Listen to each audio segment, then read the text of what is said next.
mais vous remercier donc la DTV pour nous avoir permis en tout cas donc de faire véhiculer donc un certain message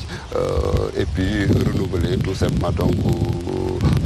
l'engagement que nous avons pris à travers sur le secteur,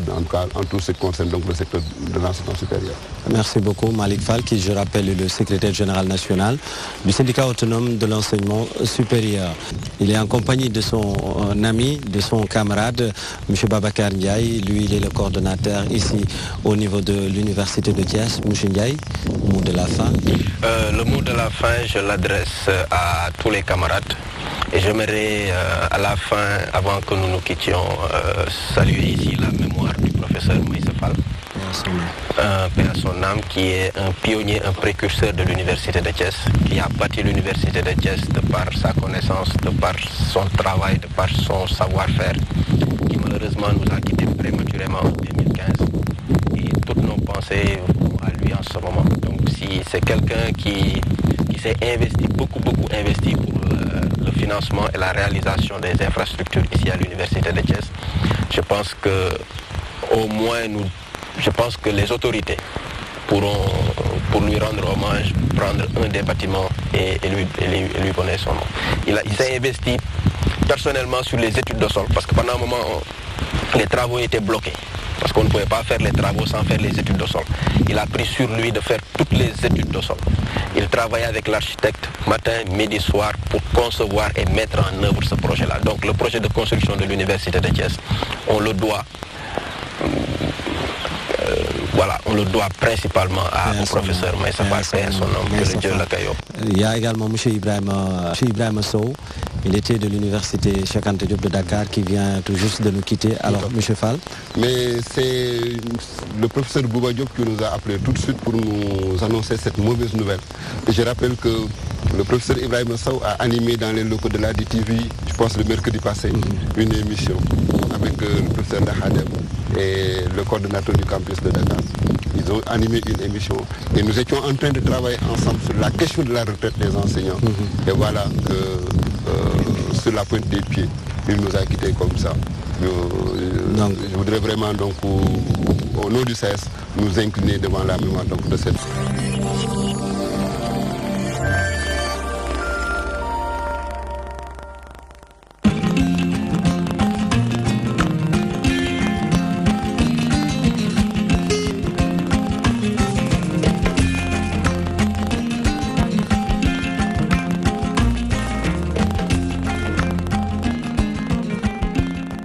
benn waxtu jot ca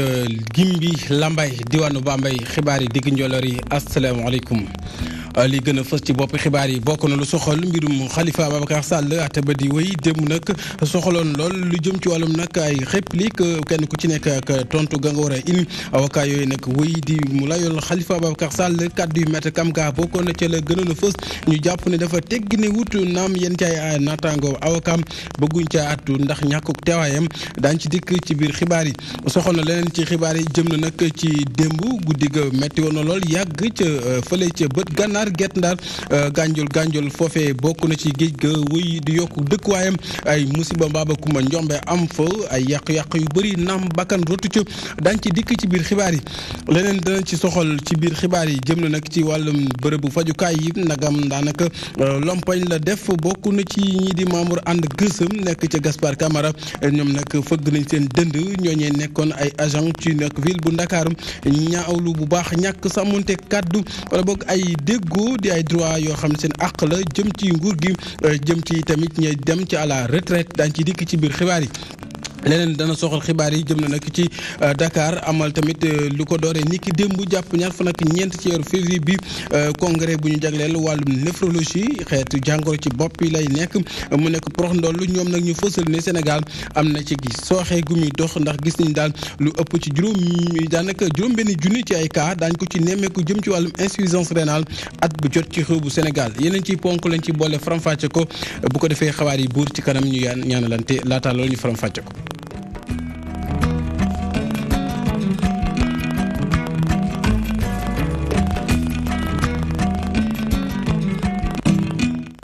mbokk yi asalaamaaleykum wa rahmatullahi taala barakat ci yaatli xibaar yi aljuma ji digg njolori bokk na lu soxal nag procès Khalifa Ababacar Sall ba di wéyandi démb nag mu soxaloon lool li nga xam nag moom moo di ay tontonte wala boog ay réplique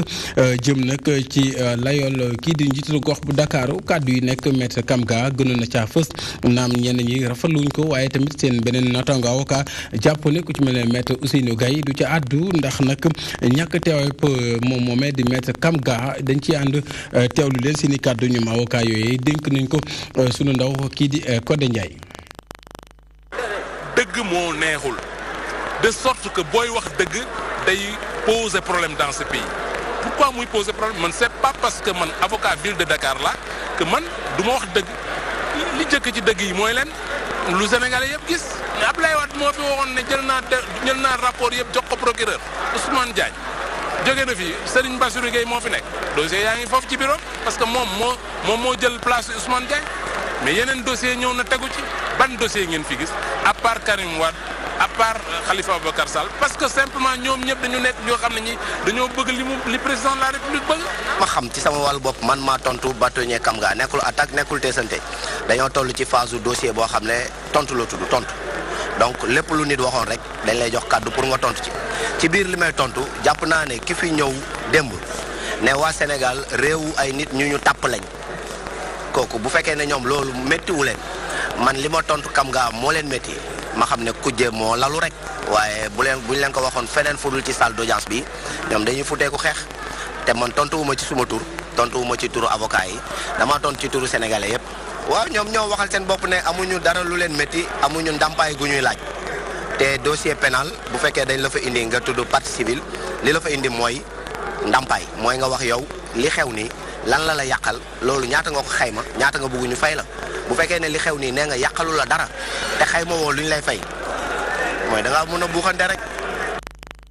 wax tamit mbir moomee sax di procès Khalifa Ababacar Sall bokk na ci li fës ci rapport Amnesty International ci atum 2017 dalee ko 2017 ba 2018 mooy nag lañ ci dëxëñ bokk na ci procès Khalifa Ababacar Sall boobee kaak li nga xam te moom moo di ñii di policiers yi way takk der yi ni ñuy def seen ko daanaka buntu xatal di ay bavure wala bokk ñi nga xam te ñoom la caabi féete ginnaaw ñuy faatu ci kaso yi mu nekk loo xam ne jàpp nañ ne aw xaal la woo xam ne day fësal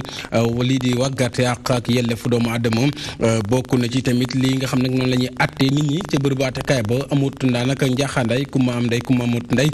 bokk ci tamit li nga xam ne la ñuy toppee di am ñuy daanaka bedd ci mbir moom ñiy jël alal ju lew ji wala bokk wàllum ger gañ ko duppee loolu lépp nag tërëwul daan nañu fësal ay recommandation maanaam ay diglante yoo xam ne jàpp nañu buñ ca tegtalee daañu mën a jaar fu aw xàll wu jaax yoon def nañ lël bu yaatu nag lël ba muy am kañ ca yebal sunu ndaw la Aïda Mamadou Diop. Khalifa a été élu député pendant qu'il était en détention et la question de son immunité a fait l'objet de beaucoup de controverses. mbirum Khalifa Sall mooy li ñu gën a waxtaane ci rapport Amnesty International 2017-2018 ci li soxal Sénégal dossier bi nag indi na bu baax ay jiixi jaaxa. li ñu bañ mooy kumba am ndey kumba amul ndey soo bokkee ci Macky Sall kenn du saytu sa gestion même suñ ko saytoo dossier bi su ñëwee mu ngi ci biir tiroir yi waaye soo bokkoon ci moom nañu saytu sa gestion yóbbu sa dossier ci procureur ñu tëj la kaso n'est-ce pas invalider say ambition politique loolu la ñu bañ ndax état dafa war a yemale ay citoyens. leneen lu ñu waxtaane mooy manifestation yi nga xam ne ni ñu ngi koy tere fii ci dëkk bi Amnesty ne loolu warul mën a am. police ak gendarmerie dañu war xam ne ñi nga xam ne ñoom ñooy dem ñoom lañu yóbbu ci seen commissariat yi ñoom lañu jàpp di leen denkaane ñooñu ay doomu adama lañu wayu leen teg métit boo xam ne dina tax bi ñu ñàkk seen bakkan parce que nag ci at mi passé au moins ñeenti doomu Sénégal dee nañu ci loxo police ak gendarmerie. dénoncé yenn ñaawteef yi ci réseaux sociaux yi dafa mel ni dañ koo tere bu baax a baax ba kenn ñemeetu la wax Amnesty ne li ni mel dafa war a dakk. munoo woote démocratie su dee respecté wuloo li ñuy wax liberté d'expression su dee sa askan mayoo leen saa yu ñu bëggee dox ñaxtu ñu dox ñaxtu parce que loolu muy mun a tax ci jiite dëgg li askan bi soxla. rapport Amnesty International 2017-2018 ñu fësal ko tey rapport bi nag mu ngi soxal téeméer ak juróom fukk ak juróom ñeenti dëkk ci lu jëm ci yeneen réew yi li nga xam ne ni moo am fële ci Birmanie muy situation Rohingya yi ñaawlu nañ ko bu baax a baax. Diop Aïda Mamadou jaajëf bokk na ci daanaka leneen ci xibaar yi soxal bërëbu fajukaay yi juñu naa ko si ndorteel li soxal ñi nga xam nag ñoom ñoo di ñi nga xam nag ñooy membre mouvement ànd gësëm banqaasoo ci fële nga xam nag moom moo di Gaspard Camara fëgg nañ seen dënd ñoom nag di ñaawlu li nga xam nag moo di waggaate seen àq yi tamit ñàkk toppatoo ñi nga xam nag dañoo dem à la retraite te ñu nekkoon ay agent ci ville bu Ndakaaru jamono ji nag la ñu bëgg mooy fekkente ni ak saafara amul seen mbir yi daañu gën a nag dàbbaliwaat delloo buum ca mboy mboy ga Mamadou Samb ci leeral. ay jafe-jafe ci seen wàllu liggéey lu ci mel ni heure supplémentaire yi ñuy liggéey te bu ñu sukkandikoo ci ñoom kenn fayu leen ko boole kook seen i naataango yiñ daan liggéey ndool te jamono ji ñu nekk à la retraite te gisuñu ki leen taxawu ak yeneen i xeetu ñaxtu lii mooy li kuréel gi duppee seen bopp ànd gësëm di fësal. ñun ay agent ville de Dakar la ñu woon ñu redéployé ñu dans les communes bi ñu fi indee nag lépp loo xam ne roon rek suñuy yelleef la ak suñuy droit dañ koo bafoué ndax mënuma comprendre koo xam ne day liggéey ay fanweeri at ñaar fukki at nekk ci structure sanitaire te état di promet CMU couverture maladie universelle te agent ya fa ne et communes yi nanguwu leen a jël en charge da ngay liggéey hôpitaux ñëpp xam nañ amul heure da ngay liggéey am heure supplémentaire amoo ko da ngay simmeeku malade ñëw ci obligé delluwaat liggéey. ñoom mbootaay bi fas yéene banque seeni loxo bu fekkee ni fii ak ñaar fukki fan ak juróom-ñett ci weer bi ñu nekk amuñu benn saafara ci seeni jafe-jafe. le 28 bi nga xamante ne jiite jawrin bi maanaam premier ministre daf ñu invité ñu ñëw pour mu teg ay acte concret suñu loxo loolu moo am solo mais ñun nag dañuy continuer mobilisation bi parce que préavis bi déposé nañ ko mais ba tey déggu leen ànd gësam wax plan d'action mais il faut que ñu informer camarades yi mobiliser leen parce que bu di fekkee ne le 28 moom. gis ñu dara lu xeeñ lu niir ak lu ñor dañuy gësëm mu leer nañ. beneenu poñ bu amal solo loolu waa ànd gësëm moo di ndongal daara gi nekk ci ENDSS te jëlee ay gaañu-gaañu ci ab gerew buñ doon amal. seet nañ ko démb li waral histoire bi nag mooy ñoom nee nañu dañoo def concours ñëw ci école bi ñoom ku ci nekk am na niveau bac ba pare nga daa jàng ñetti at am niveau. infirmier d'état wala sage-femme donc bu dee jàng nga ñetti at ba pare demaat ci école bi war fa jàngaat ñaari at kon juróomi at la kay yu tegu ci bac wante mënoo jàng juróomi at yi tegu ci bac ba pare nga génne ñu delloo la ci ñaari at après bac. ñoom liggéeykat yi nekk ci hôpital Gaspard Camara bokk ci kuréel gi ñu duppee ànd gësëm ñooy woo kilifa yi ci ñu utaleen ay saafara nu mu gën a gaawee ci seen i jafe-jafe ci loolu ñoom ñu ngi xaarandi fan yu néew ngir mën a xam ana ban dogal la ñuy jël. Samb Mamadou bokk na ba tey ci wàllum wér-gu-yaram googee soxal na tamit ne Ndakaaru dana dalloo ni ki démb lu ko dooree démb jàpp nag ñaar fan ak ñeent di ëllëg ci li nga xam ne moom moo soxal wàllum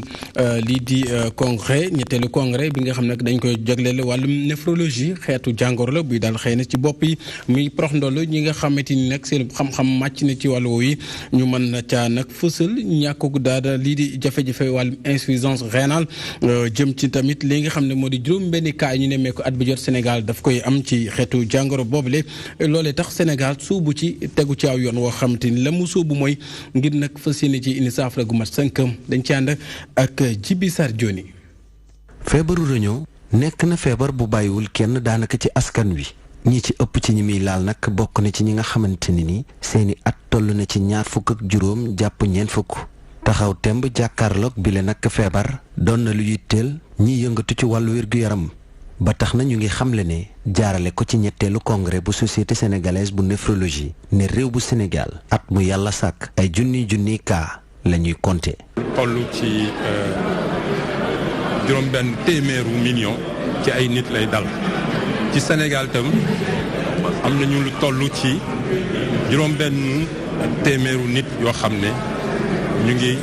dem ci centre dialyse yi ñu di leen faj. naka noonu ñu ngi xamle ne ay jéego yu mat sëkk ñu ngi koy dox ngir gën a dëgëral décret bi nga xamante ne ni moom la ñuy xaarandi ngir caytu gi war a am wala yi sax accréditation yi ñu war a jox ci hôpitaux yi war a def transplantation rénale kon fi mu toll nii réew bu Sénégal noppi na ngir mën ci asoobu. mais fi mu ne nii tàggat nañ ndaw yi c'est-à-dire les spécialistes sénégalais ñoom ñëpp tàggat lañ leen pour na mën a transplanter boobu amuñ ci non seulement amuñ ci xel ñaar mais suñ ci doolee ne ñi ñu wër yëpp que ça soit Tunisie Maroc France pare nañ fi ba jàppale ñu suñuy door nga xam ne vraiment fi mu ne nii en tout cas techniciens yi ñoom pare nañ pour transplanter. jigéen ñi faral di ñàkk seen bakken nag ci feebaru réunion yi bëri na lool te bés ba ñu jagleel jigéen ñi sax atum ren ji daa tombeek bés bi ñu jagleel wàllu feebaru réunion loolee tax na ponk bii di insuffisance rénale aiguë ñu tànn ko ngir mu nekk ponk ñetteelu ndaje société sénégalaise bu néphrologie bi te bile lël sax ay boroomi xam-xam yu bëri daje nañu fi ci diiru ko ñaari fan ngir xool yan pexe la ñuy lal ngir mën a wàññi lim bi nga xamante ni ñoom ñooy ñàkk seen bakkan ci feebar bii di réunion. Joni Jibi Sarr wàllu wér-gu-yaram buñ ci jógee dañ naan coow dem ca bët gànnaar foofee ca ndar géej gànjool yi démb nag ca Guet Ndar guddi gu yàgg lool ginnaaw ga géej gi nga xamante ni daal yokk na dëkkuwaayam indi fa yàquteef gu bëri naam bakkan rotu ca lu nu mel tax nag ñu fëgg seen dënd jàpp ne nag kilifa yi wala boog askan yi nañu gaaw fexe ba li nga xam ne moo di plan d'urgence maanaam loo xam nag daal ab xàll la wu ñu mën a teg te du yàgg ngir nag fas yéene indi ak saafara bala rek musiba mbaaba kumba di fa am yaani Cheikh Mansour Sow ci ni mu gën a yaatoo. ci vidéo amateur bi ngeen di gis nag te ñi ko film yi di askan wi yow fële ci Gandiol nag nekk gox boo xamante ni mu ngi ci li ñu duppe Grande Côte fu soriwul dara Ndar géej fu jege lool sax li ñu duppe bël bi lii nag di géej gi moom moo fa indi yile loraange tey ji askan wi nag amuñu lul seen i gët ngir mën a xool rek jafe-jafe yi nga xamante ni géej gi dina leen ko. li la xamal nii daal ñi nga xam ne ñoo nekk ci booru dex bi sonn nañu lool si 1h du matin daal dañ tëdd ba guddi rek sama benn doom tëb daal di ma yaay mën naa mu ni ma kër gi de daanu na ma ni ko tëddal kër gi daanuwul su ma ko lay waxee rek ñu génn rek fekk picc yi fi nekkoon nag kanaara yeeg presque ay lëgën gi si woon am na ay pigeons yi ci nekkoon presque 50 pigeons et quelques yëpp ñu fekk leen bël bi yóbbu leen ak ganayen bi benn taawu jënam bu nga xam ne presque am na nekk na ay 7 tonnes 6 tonnes yu nga xam ne moom bi bu ñu yëgee fekk nañ mu dem sunu matériel yi nga xam ne ay transformatrices de produits halieutiques ñoo fi nekkoon ak ay géej lépp fekk nañ géej gi yóbbu ko. Gandiol nag nekk na gox boo xamante ni tey jii ñu ngi xayma askan wa fa yeew rek ci juróomi téeméeri nit waaye tey jii nag dox wala waaxu gi nga xamante ni nag géej gi mi ngi koy waaxu jëm ci ñoom nekk na loo xamante ni tiital na leen loolal nag ñuy jàpp ni rek nguurug Sénégal war na faa mën a taxawal ab plan d'urgence ngir jële fay uwa gile wala sax muutal askan wi feneen fu nu dëkk. la wax dëgg yàlla lii daaw ba ren la daaw la amoon gouvernement bi réagir benn formelu saabu sax kenn joxuñu ko waxatuma laa dina jàppale kenn jàppale wuñ te ñun ay déboot lañu doon dëkk ci boor dex yow suñu ay bëy ma di liggéey kon lii bu amee daaw ba ren kenn jàppale wuñ ba ren mu dugtaat suñu biir maison ay minuit 1h muy jaboot du ñu mujj taal ci digg mbedd mi ay nit ñi ñëw nguur gi ñu jàppale nu ndax sonn nañu ndax lii nit mënoon na ci dee sax yàlla moo ñu dimbali ay xale yu tuuti lañ yor bu ñu mujj génn ay nit ñoonu accompagné jàppale nu ci mbedd mi ñu tëdd ñuy wax nag président Macky Sall nun nous sommes des Sénégalais. Gandiol nag mi ngi nekk ci gox bi ñu duppe Langue de Barbarie tey jii nag waaxu gi nga xamante ni géej gi mi ngi koy waaxu rek dëgmal ci dëkkukaay yi buñ ci jógulee rek wala defuñu ci dara. Gandiol nit dun Baba Dieye dëddoo jógee fi ba faawu foofu rek la nar a jógee ci carte bu Sénégal. Sow Mansour El Hadji jaajëf ginnaaw jóge bët gànnaar ñëwaat ci Sow waxalu soxal nag ñaareelu daanaka bés bi nga xam nag ab grève totale banque seen loxo ne duñu fasante xànc ak morom di nag l'intersyndicale bi ëmb ay kuréelu jàngalekat mu mel ne nag ñoom jafe-jafe boobee tax na ñii di panang yi ndelaw élèves yi di nag wayjuri ndongo yi nag am lu leen jaaxal jàpp ne nag mënuñ fu ñu tourné rek wala bokk fu ñu wëlbatikoo teg ay gët seen i doom ci kër gi jànguñ bawul demuñ dikkuñ loolee nag ak boole ko jëni ay jumtuwaay yu cher ci wàllum njàng mekk di ay fourniture ñu gis ne nag jot na sënkëm kilifa yi daal di jël matuwaay yu mat sënkëm fexe ba rek saafara mën ci am ndax lii nag buñ moytu rek niveau ndongo yi daañ ca gàllankooro ci seen xam-xam andi ceek Ndeye Fatim Lo ay fan a ngi nii ku góor ki dem jàngi leen waralu ko lu dul jàngalekat yi ñoome dañoo grève. bi mu ñëwee sax ne ma mardi jànguñ ma ne ko lu xew mu ne ma monsieur nee na lundi après nag c'est un peu bizarre ci man ma ne ko lundi mardi ba lundi bi ma demee après laa ci ay information effectivement lundi lañ joxe rendez-vous. li ni mel nag mu koy ñaawlu bu baax tey di moo ngi rëccu lu tax dugalu leen ci franco-arabe. ren lañ soog a dugg école français mais peut-être bu ma xamoon nii la année bi demee je préfère bàyyi ba déwén sax ma dugal leen quoi waaw parce que tamit mën naa ne depuis année bi ça fait ba école ubbee ba léegi liñ jàng bëriwul quoi. suñu sukkandikoo ci soxna yi li ni mel day lor bu baax ndongo daara yi ndaxte seeni niveau day gën di wàññeeku. c'est pas normal moom war nañ xalaat ci xale yi bu baax a baax seen éducation parce que léegi da ngay gis ku dem ba université sax pour wax la un bon français c'est tout un problème. grève fii par-ci par-là te yow da nga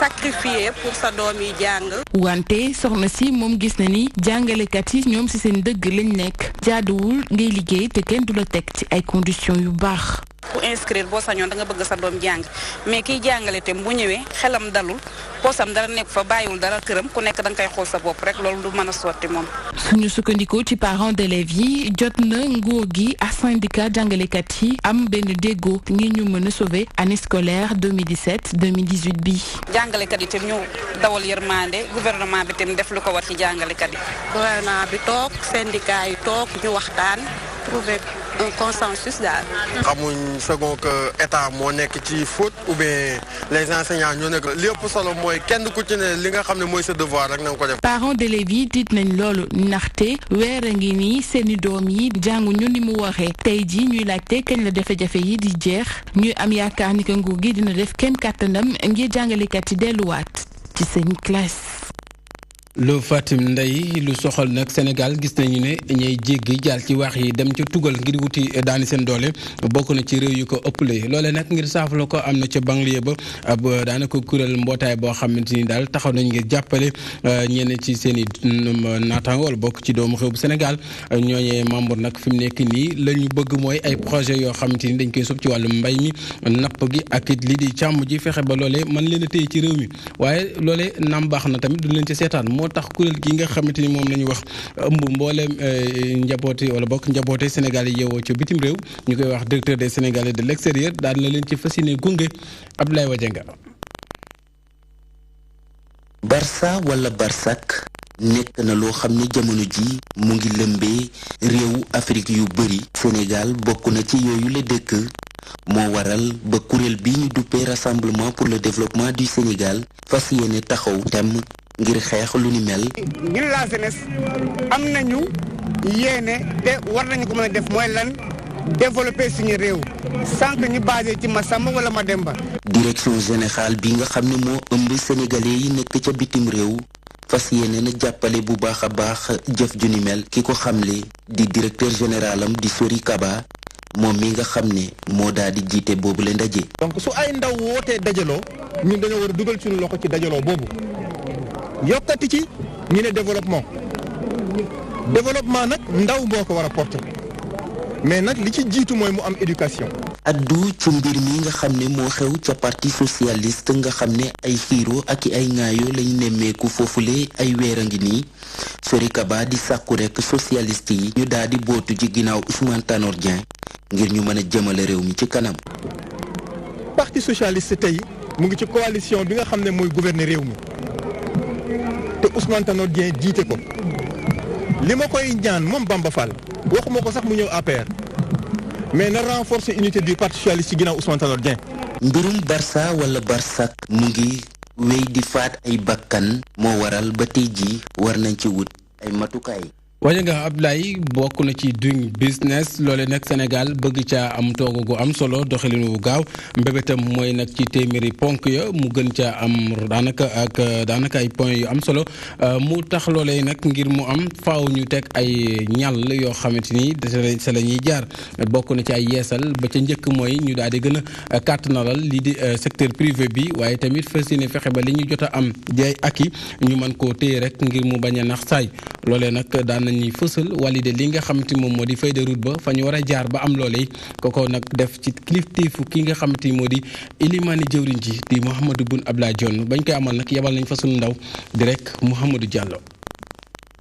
daje waxtaan ñeel ay jëwriñ yu bari laale ci ay fànn yu wute ngir Sénégal gën a mën a nekk dëkk boo xam ne loo fi jiw day daal di sax rawatina ci wàllum investissement faaw mu am ay coppite yu wóor te dëgër coppite yooyu ñi koy saytu bokk na ci Doing Business at yi weesu Sénégal def na ay jéego yu am solo waaye doyul. bi ci jëkk mooy gën a kàttanal secteur privé national ndaxte mooy indi xëy te mooy tax nit ñi am koom-koom beneen bi it mooy coppite yi war a am ci biir administration bi ci wàllu taxawaay ak ci baral liggéey bi ci wóoral ko ndaxte la ñuy diir mooy citoyen bi nga xam ne mooy consommateur yi mën cee gis boppam mën a jot li nga xam ne moom lay séentu. ci kàddu bu gàtt te leer fu mu toll nii li ñu war a def mooy gën a ñoŋalaat lépp loo xam ne dafa jëm ci wàllum affaire ci Sénégal te loolu faaw mu am na ñaari pàcc say coppite yoo xam ne dëgg mën leen ko ci lu gaaw. bi ci jëkk mooy juróom-ñetti poñ yi nga xam ni war na nekk ay coppite ci anam bu gàtt ndaxte délai bi ñu joxe fin du mois de mars la pour mu nekk lii tax jéego ba ñu bëgg a def ñu mën a koo yombal juróom-ñeenti poñ a ngi ci it mooy ñaareelu xaaj bi yoo xam te ni réforme yi ñu defoon ci cycle bi weesu moom la ñu gën a war a gën a mandargaal war a gën a kattanal. ci xayma bu mujj bi Sénégal mi ngi woon ci téeméer ak ñeent fukkeelu place bi ci àdduna bi yëpp. càkkutéefu gouvernement bi fu mu toll nii moom mooy yóbbu ko ci téeméeru dëkk yi nga xam ne ñoo gën a xarañ jëm ci wàllum coppite ngir gën a ñoŋal seeni koom ak i tamit ci wàllum investissement. ci wàllum koom googee sax bokk na ci léegi nga xam ne ni dañ koy jëfandikoo Sénégal ñu jàpp ne nag mi ngi ci jéego yu am solo ci lii di xeex li nga xam nag moom moo di lekkin gu jaar yoon wala boog bu jaar yoon bu ñàkk sell ñu koy duppee malnutrition wala bokk lekk gu tumuranke bokk na ci nag daanaka réew yu ci bëri fexe nañ ba xeex loole ba am ci ay jéego bokk na ci réew mu mel ne Ghana Éthiopie ak yeneen yu ni mel dañ ci ànd ak ba ñuy amal ndaje boobee fës rapport bu ni mel di siiwal lu ni mel ka fa teewoon mooy Mariam Birane Ba Diop. Sénégal bokk ci dëkk yi nga xam ni malnutrition wàññeeku na fi bu baax li ko wane di benn rapport bu waa IFPRI fësal ci panelu Malabo fii ci Dakar rapport bi di wane ni diggante atum 2000 ak 2016 Sénégal def na ay jéego yu rëy ci wàllu woowu ndax jóge na ci fanweeri juróom-ñetti dem ci fukk ak juróom-ñaar ci téeméer goo jël xiiboonu tout tànk yi itam jóge na ci fanweer dal ci fukk ak juróom-ñeent. du Sénégal rek nag moo def yooyu jéego Rwanda def na ko Ghana def na ko Éthiopie def na ko ak ñeneen ñu doon dem nag di gëstu ñooñu la ñu def pour seen yi naaw te seen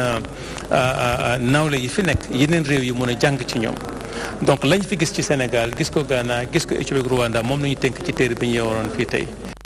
jéego yi nag ñu nemmeeku fi ci Sénégal nguur gi liggéey na ci bu baax bu ñu sukkandikoo ci waa IFPRI gannaaw ay programme yu yees yu mu teg ci at yi ñu génn ñii di waa cellule de lutte contre la malnutrition nii daañu def lépp lu ñu mën ba xiif jóge ci Sénégal. waaw am nañ politique nutrition bu bees depuis 2015 fexe nañ ba nga xam ni jéego yu ñu dese yombul xam nañ ne li ñu dese fii ak 2030 bu fekkee ni duñ ko fi bëgg a jëlee foog ñu gën a farlu foog ñu gën a takku foog ñu gën a lëkkaloo bi mooy approche lu ñu woowee approche multisectorielle 2015 lañ am nouvelle politique boo xam ne day dem 2015 ba 2025 boo xam ni boo ko xoolee loolu la tënk ministère yi nga xam ne yëpp duñu am jeexital ci wàllu nutrition nañu lëkkaloo liggéey ci anam boo xam ne dina am jeexital ci communauté yi. ci ndaje mi nag xool naka la doomu Afrique yi mën a dundee ci anam yu baax lañ fa doon waxtaanee ci loolu waa CLM ñoom fësal lii di biofortification. ministère bu mel ni agriculture sas nañ ko wàllu biofortification parce que xam nañ ne dëkk bi anémie bi bari na fi bu ñu mënee am dugub boo xam ne dooleel nañ ko ak fer ba nga xam ne dina mën law ci biir askan bi ñu lekk dugub yoo xam ne produits yi ciy jóge yëpp mu mel ni sànqal wala cere nga xam ne dina riche en fer xam ne nit yi dinañ ci jot ci anam yu sell mën ko jëfandikoo. naam dëkk yu bari yi nekk ci Afrique def nañ ay jéego ngir xeex lii di xiif waa IFPRI di ñaan rek dëkk yi nga xam ne ñu ngi ci biir Afrique te li ni mel sonal leen ba léegi ñu roy ci dëkk yi nga xam ni fësal nañ leen ci rapport bi lee jaajëf Mariam Birane Ba Diop njëbbaxtalu xibaar yi ponk bi mujj yëglekaay yi Serigne Modou Mbacké ñoom ñëpp lu ñu xëy wax.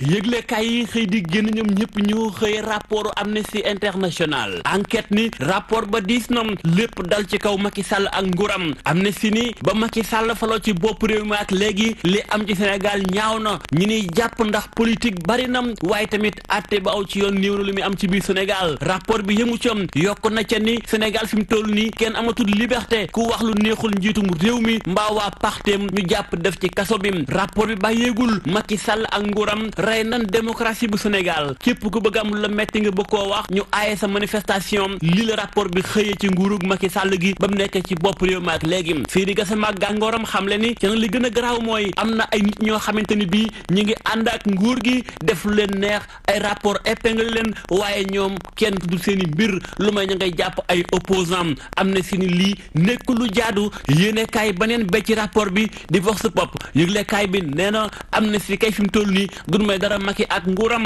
ñu ngi koy sëkkatal di ko wili pand ci kanamu àdduna bi yépp ndax nag gis na ni police moom ci wàllum corruption gi ak ñàkk sàmm ak doomu aadama bavure policière yi moom foo ko takk jéggi na ko yëgle kaay bi yëmu ca yokk na ca ni kaw Imam Ndaw misaal la ci ñu yaakaar ni ca lay yem doxalin bi nga xamante ni bii dafa am kumba am ndey kumba amul ndey ku bokk ci gétt gi naan ci meew mi la Macky doxal ci biir Sénégal jamono jëleem yëgle kaay bi ni lii day bokk na ci poñ yi nga xamante ni bii Amnesty ñoo ca wili paane Macky ak nguuram les ko ni dëgg la fi mu toll nii kay Macky Sall moom ñi ngi koy weer ni aw géeju Tamba Jang ci mbedd yi yëgle kaay bi ni xoolal bu ndee ba nga xamante ni bi rapport bi Amnesty génne laal ay réew yu Afrique yu bëri Sénégal moom ma nga ca diggal ba ci réew moo xamante ni bi danga koo bàkke woon réewum démocratie li ko tàmbale ci Senghor ak fa mu ca toll woon Abdou Diouf la mu ca def Wade ñu yokk ko tey jii Macky Sall ma ngi koy nasaxal ci kanamu àdduna bi yépp